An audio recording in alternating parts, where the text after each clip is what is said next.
Okay, shall we begin? Yeah, sure, I'm okay. Okay.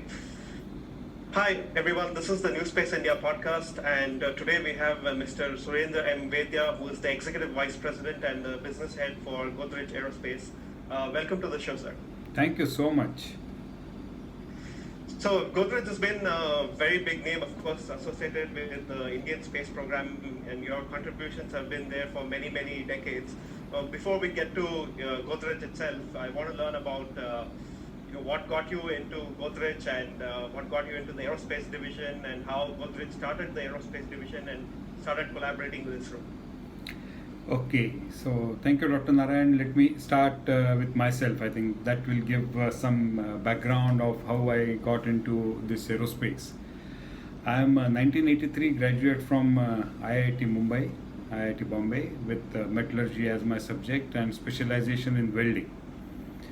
And that actually brought me into the fabrication area as I decided that use this welding knowledge what I got in the last 1 year of the graduation to the little practical experience what I will be able to correlate with.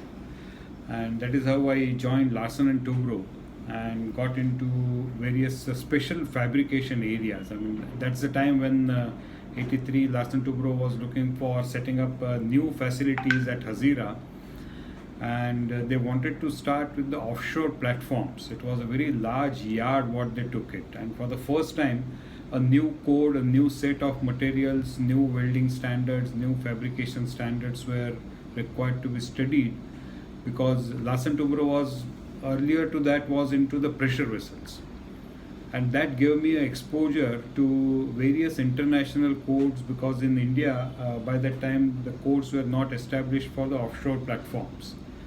And this exposure to the international codes, standards, and the specifications, plus I think the different materials, because most of our pressure vessels by that time we had not a technology to set up these facilities near seashore.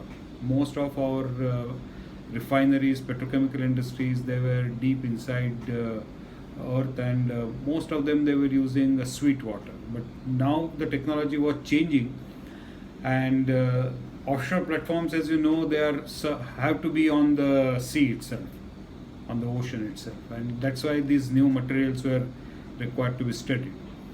However, the working conditions that time at Hazira, Surat, and the Surat city itself was not that good in 83, 85. So I started looking back once again opportunities to come back to Mumbai or some other place where standard of living will be comparatively good.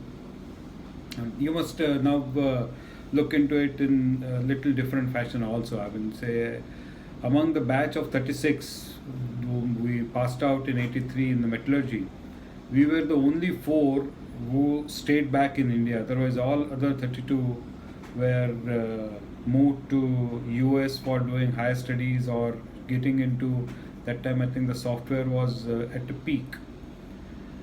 So we started comparing ourselves. Had we made a mistake of staying back in Mumbai, in India, and then that to going into a remote place like Hazira and Surat, which is not a very good city to live? Of course, now situation has changed a lot. And then we started looking back for opportunities, and Godrej that time was entering into the pressure vessels, and they wanted some good engineers to support them in welding and welding technology, and that is how I got into the welding of Godrej pressure vessels. That time we used to call that division as a Godrej Process Equipment Division. Now this is the same time in the 80s, Government of India, Department of Space, Indian Space Research Organization had concluded most of their R&D, and they were looking for private industries to come forward and participate in their manufacturing, so that the R&D work can be continued by the scientists rather than getting involved into keeping themselves into busy in manufacturing.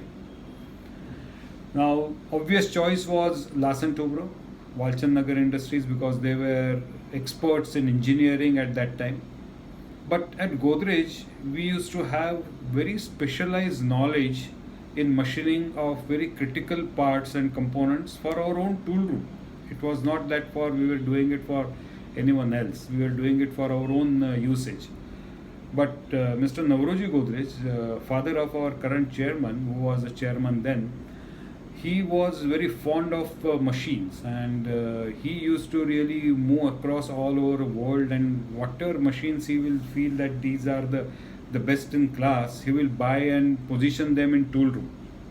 So that our tools, and that is how all our consumer products, we started segregating ourselves from the rest of the consumer products, whether it is locks or cupboards or refrigerators or any other consumer product. You will see that the kind of finish we were getting, the kind of accuracies we were getting, kind of reliability which was there in our product, that was quite different even in the 80s when technology